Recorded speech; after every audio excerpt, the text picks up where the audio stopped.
For more than 20 years, they lived here quietly. A married couple. Polite, ordinary, trusted. But behind closed doors, something else was happening. People vanished, and no one asked why. Years later, the forest behind their home began to tell a story. Shallow graves, mutilated remains, and a truth so disturbing, it shattered everything this village thought it knew. The autumn leaves had begun their final descent when the ground beneath Millbrook Wood started giving up its secrets. What the residents of Lower Bramford thought they knew about their quiet village would soon crumble like the ancient stone walls that bordered their properties. For 23 years, Margaret and David Thornfield had been the embodiment of domestic perfection, the couple everyone pointed to when discussing what marriage should look like. Their Victorian cottage sat at the edge of the village like something from a postcard, complete with climbing roses and a meticulously maintained garden that drew admirers from neighboring counties. Margaret taught piano lessons to the local children, her gentle voice guiding small fingers across ivory keys, while David tended to his woodworking shop in the converted barn behind their home. They attended church every Sunday without fail, brought homemade preserves to village fetes, and never once raised their voices at each other in public. The older residents often remarked that the Thornfields represented the best of English country living, a throwback to simpler times when neighbors knew each other and community bonds ran deep. But on that gray October morning in 2003, when the unseasonable rains had saturated the earth for 3 consecutive weeks, a dog walker named Mrs. Pemberton made a discovery that would shatter every assumption the village had ever made about the quiet couple on Bramble Lane. Her terrier, Winston, had been digging enthusiastically near the old oak tree where children often played during summer holidays. What emerged from the sodden ground was not the expected collection of buried treasures that dogs typically unearth, but something far more sinister. The fragment of fabric that Winston pulled from the earth was clearly human clothing, weathered and stained but unmistakably from a woman's dress. Mrs. Pemberton, a retired nurse with enough medical knowledge to recognize what she was seeing, immediately contacted the authorities. Within hours, Millbrook Wood was cordoned off with yellow tape, and forensic teams began their methodical excavation of what would prove to be one of the most disturbing crime scenes in the county's recent history. Detective Inspector Sarah Collins arrived from the regional headquarters with a team of specialists who understood that rural crimes often held complexities that urban cases lacked. The isolation that made villages like Lower Bramford so appealing to residents also provided perfect cover for those with darker intentions. As the investigators began their careful work, Collins found herself studying the surrounding properties, noting which homes had clear sight lines to the woods and which residents might have observed unusual activity over the years. The Thornfield cottage commanded an excellent view of the woodland area, and Collins made note of the fact that the couple's daily routines would have given them intimate knowledge of who frequented the paths and when. David's workshop faced directly toward the trees, and Margaret's music room on the second floor provided an elevated vantage point that covered nearly the entire wooded area. It was the kind of positioning that could be either coincidental or deliberately strategic. As the forensic team worked through the afternoon, their discoveries painted an increasingly grim picture. The initial remains belonged to a woman in her 30s, based on preliminary examination of bone structure and dental work. The clothing fragments suggested she had been buried for several years, possibly a decade or more. But what truly alarmed the investigators was the systematic nature of the burial site. This was not the hasty grave of a panicked killer, but rather the carefully planned interment of someone who had given considerable thought to concealment and preservation. Margaret watched the police activity from her kitchen window, her hands steady as she prepared afternoon tea despite the chaos unfolding mere hundreds of yards from her home. Her expression remained serene, almost detached, as if the excavation of human remains was no more concerning than the annual harvest of her apple trees. When David returned from his workshop, his boots still bearing traces of sawdust, she greeted him with the same gentle smile she had worn for over 2 decades of marriage. The couple's reaction to the police presence struck several neighbors as remarkably composed. While other residents gathered in anxious clusters, speculating about the identity of the victim and expressing shock at such violence occurring in their peaceful community. The Thornfields maintained their usual routine. Margaret continued teaching her piano students that very afternoon. The sound of scales and simple melodies drifting from her music room while police tape fluttered in the wind just beyond her garden gate. Detective Inspector Collins made her first formal visit to the cottage on Thursday evening, ostensibly to inquire whether the couple had noticed any suspicious activity in recent years. Margaret answered the door with flour on her apron, explaining that she was preparing David's favorite shepherd's pie. She invited Collins into the sitting room, where family photographs documented decades of apparently happy marriage, village celebrations, and quiet domestic moments. David emerged from his workshop when called, his manner courteous but reserved as he settled into his leather armchair beside the fireplace. The couple answered questions with the practiced ease of people accustomed to small-town curiosity, providing helpful observations about the occasional hikers who used the woodland paths and the teenagers who sometimes gathered there during summer evenings. Their responses were detailed enough to demonstrate cooperation, but vague enough to avoid specific commitments about dates or times. Collins found herself studying the subtle dynamics between husband and wife, noting how they seemed to communicate through glances and slight gestures that spoke of deep familiarity. There was something almost choreographed about their interactions, as if they had rehearsed this conversation long before any police investigation began. When David mentioned that they often took evening walks through the woods, Margaret's hand moved almost imperceptibly toward his, a gesture that could have been interpreted as either affection or warning. The forensic excavation continued for 3 more days, revealing additional remains that transformed the investigation from a single homicide into something far more complex. The second victim appeared to be a younger woman, possibly in her early 20s, buried with the same careful attention to concealment that characterized the first grave. The positioning of the body suggested they had been interred at different times, possibly years apart, indicating a pattern of behavior rather than a single violent incident. As news of the multiple graves spread through Lower Bramford, the community's initial shock gave way to a more unsettling realization. Someone among them had been living a double life for years, maintaining the facade of normalcy while secretly committing acts of unthinkable violence.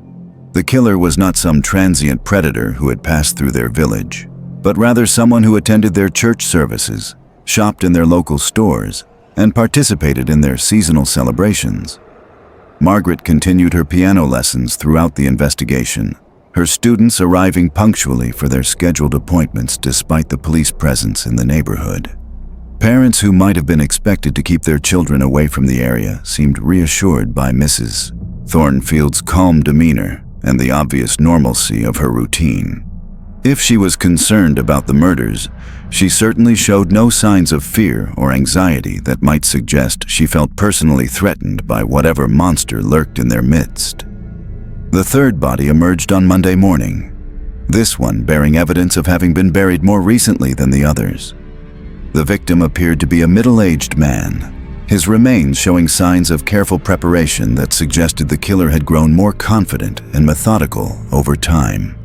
Detective Inspector Collins realized she was dealing with someone who had been perfecting their technique for years, learning from each burial to improve their methods of concealment and preservation. Concealment and preservation. The discovery of the third victim prompted Detective Inspector Collins to expand her investigation beyond the immediate crime scene. While forensic teams continued their meticulous work in the woods, she began examining missing persons reports from the surrounding counties, looking for patterns that might connect seemingly unrelated disappearances to the burial ground behind the Thornfield cottage. What she found was a troubling timeline that stretched back nearly 15 years, with gaps that corresponded suspiciously to periods when David had claimed to be away on woodworking commissions. Margaret's piano students provided an unexpected source of information during routine interviews. Several children mentioned that Mrs. Thornfield had occasionally canceled lessons without explanation, sometimes for days at a time. The cancellations always coincided with what Margaret described as David's creative periods, when he worked intensively on special projects that required absolute quiet. The children had learned not to question these interruptions, accepting them as part of the artistic temperament that seemed to govern the household's rhythm. The workshop behind the cottage drew increasing attention from the forensic team as they processed the implications of David's woodworking skills. The building contained an impressive array of tools, many of which could serve purposes far beyond their intended craft applications. More significantly, the workshop featured a large concrete floor with a drain system that David had installed himself, ostensibly for cleaning wood stain and varnish. The drain led directly to a septic system that had been extensively modified from its original design. Collins discovered that David had obtained permits for the septic modifications in 1988, claiming he needed additional capacity for his expanding business. The paperwork showed he had done most of the work himself, with only minimal oversight from local building inspectors. The timing was significant because it preceded the estimated burial dates of the earliest victims by several years, suggesting a level of premeditation that transformed the investigation from reactive to coldly calculated murder. The couple's financial records revealed another layer of complexity to their seemingly simple village existence. Despite David's modest woodworking income and Margaret's piano teaching fees, they had somehow managed to maintain their cottage in pristine condition while taking regular holidays to remote locations across Scotland and Wales. Bank statements showed periodic large cash deposits that coincided with David's claimed commission work, but attempts to verify these commissions with supposed clients led to dead ends and disconnected telephone numbers. Margaret's demeanor during subsequent police interviews remained remarkably consistent, displaying the same gentle composure that had made her such a beloved figure in the community. She spoke of her husband with unwavering devotion, describing their marriage as a partnership built on shared values and mutual respect. When asked about the periods when David worked on special projects, she explained that she used the time to practice her own piano technique, often playing late into the evening to avoid disturbing his concentration. The fourth grave was discovered on Wednesday afternoon, located deeper in the woods than the others and showing signs of more recent activity. This victim had been buried within the past 2 years, based on the condition of clothing fragments and the state of decomposition. The positioning and preparation were identical to the previous burials, confirming that the killer's methodology had remained consistent over more than a decade of activity. David's workshop yielded evidence that forensic experts found deeply disturbing. Beneath layers of wood shavings and sawdust, investigators discovered traces of lime and other chemicals commonly used to accelerate decomposition. The quantities suggested regular purchase and use over an extended period, yet local suppliers had no record of the Thornfields buying such materials. Collins realized that the couple must have sourced these supplies from multiple locations, possibly during their frequent trips to remote areas where they would be unknown to local merchants. The discovery of a fifth burial site on Thursday morning sent shockwaves through the investigation team. This grave contained the remains of what appeared to be a teenage girl, her small frame suggesting she had been barely out of childhood when she died. The careful preservation of personal effects found with each victim indicated that the killer took trophies, small mementos that held significance beyond their material value. Collins began to suspect that the murders were not random acts of violence, but rather carefully selected targets, chosen for reasons that might never be fully understood. Margaret's music room provided its own disturbing revelations during a detailed search conducted while she taught a lesson downstairs. Hidden behind a loose floorboard beneath the piano bench, investigators found a collection of newspaper clippings documenting missing persons cases from across the region. The clippings had been carefully organized by date and location, with handwritten notes in Margaret's precise script, marking details that seemed relevant to someone tracking police investigation methods and community response patterns. The couple's evening walks, which they had mentioned so casually during initial interviews, took on new significance as investigators mapped the burial sites. The graves were positioned along what appeared to be a deliberate circuit through the woods, accessible via paths that someone familiar with the terrain could navigate even in darkness.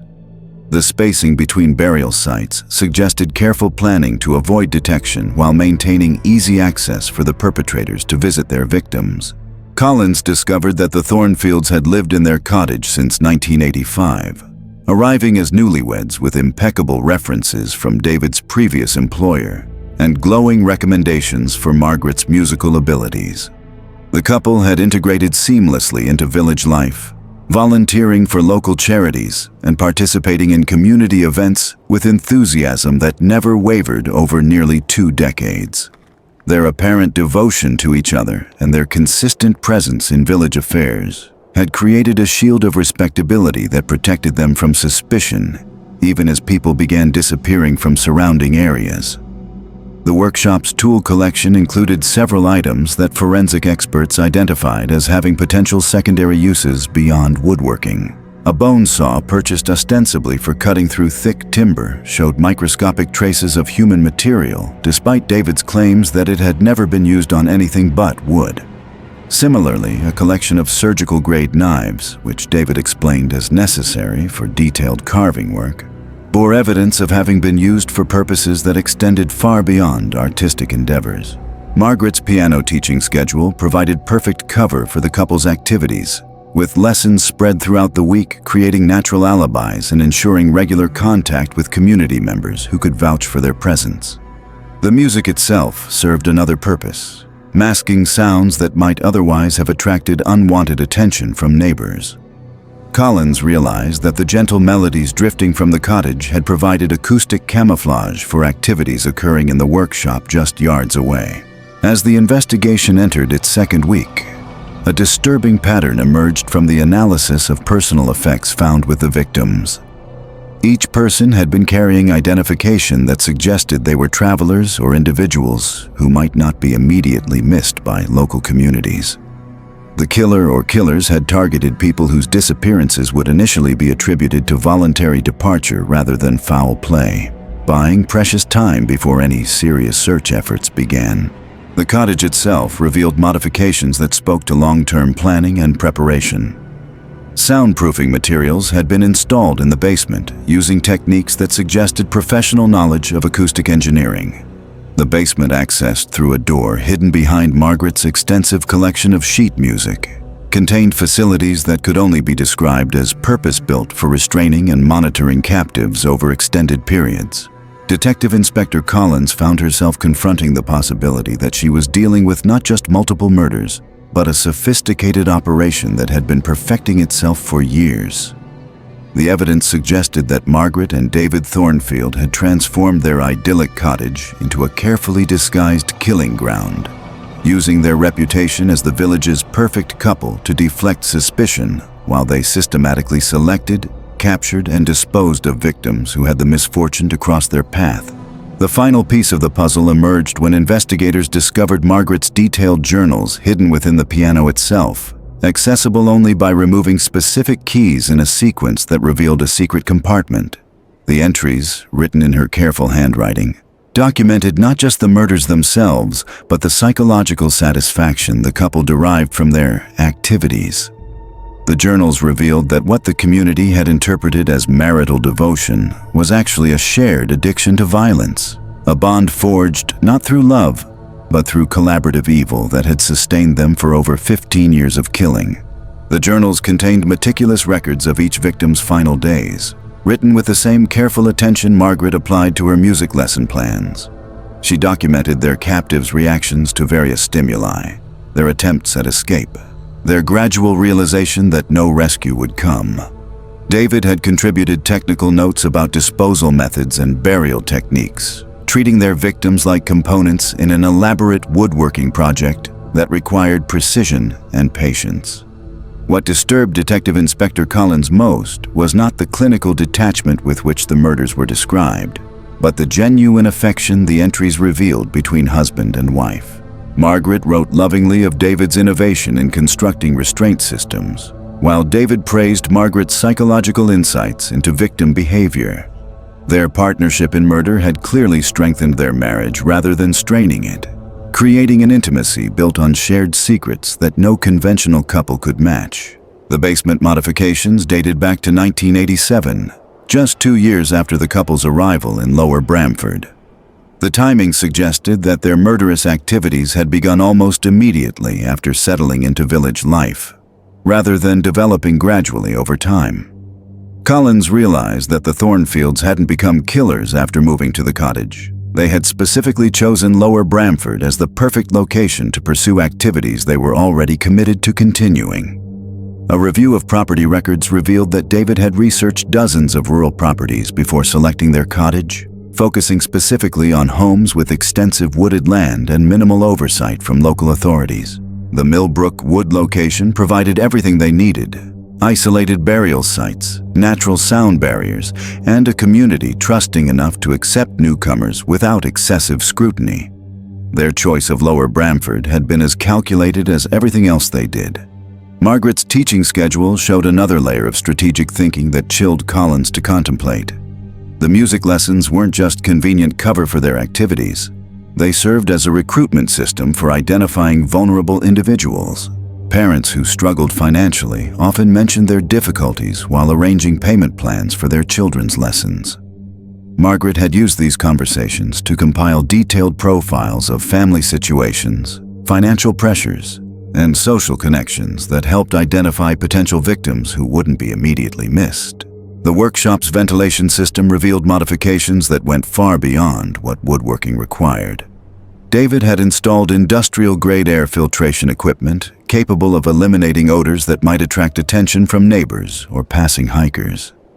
The system's sophistication suggested he had consulted with professionals, possibly using his woodworking business as a cover for acquiring knowledge about containment and disposal techniques that no legitimate craftsman would need. Collins discovered that several missing persons cases from neighboring counties involved individuals who had last been seen responding to advertisements for handmade furniture or piano lessons. The Thornfields had used their legitimate business activities to lure victims to their property, creating plausible explanations for why strangers might visit their remote cottage. Once isolated, these individuals had simply vanished into the carefully constructed nightmare hidden beneath the couple's respectable facade. The most recent journal entries revealed that Margaret and David had grown increasingly bold in their selection criteria, moving beyond transient targets to focus on individuals with stronger community connections. Their confidence had grown with each successful burial, leading them to take risks that might eventually have exposed their activities even without the unseasonable rains that revealed their burial ground. Collins realized that the investigation had likely prevented additional murders that were already in the planning stages. Physical evidence from the cottage painted a picture of meticulous preparation that extended into every aspect of the couple's daily lives. Cleaning supplies found in quantities far exceeding household needs, specialized tools disguised as craft equipment, and modifications to plumbing and electrical systems that served purposes having nothing to do with comfortable living. The Thornfields had transformed their home into a machine designed for capturing, containing, and disposing of human beings with maximum efficiency and minimal detection risk. The couple's relationship with their immediate neighbors revealed another disturbing aspect of their deception. They had cultivated friendships with elderly residents who lived alone, positioning themselves as helpful younger neighbors always willing to assist with household repairs or medical emergencies.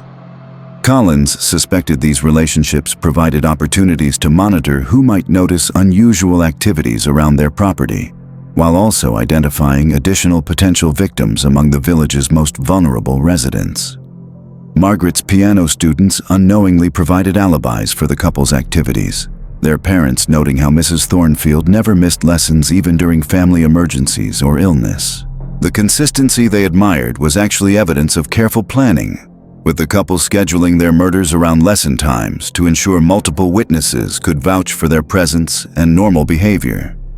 The children's innocent chatter about their lessons created a network of testimony that reinforced the Thornfields' reputation as reliable, caring community members.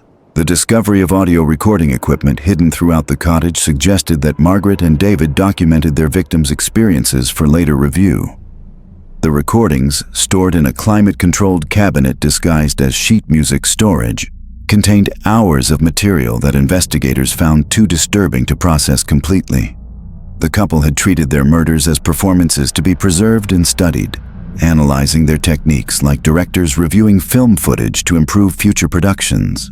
Detective Inspector Collins realized that the investigation had uncovered not just a series of murders, but evidence of what appeared to be a decades-long research project into human psychology under extreme duress. Margaret's journals included detailed observations about how different personality types responded to captivity, which methods of intimidation proved most effective, and how various factors influenced their victims' will to survive. The clinical nature of these observations suggested the couple viewed their activities as a form of scientific inquiry rather than simple violence. The cottage's guest room, which neighbors had occasionally mentioned seeing lights in during late evening hours, contained restraint systems built into the bed frame and walls. The modifications were so expertly concealed that even careful inspection revealed nothing suspicious unless one knew exactly what to look for. David's woodworking skills had created a space that could transform from welcoming accommodation to inescapable prison within minutes, allowing the couple to maintain their hospitable reputation while preparing for activities their guests could never anticipate.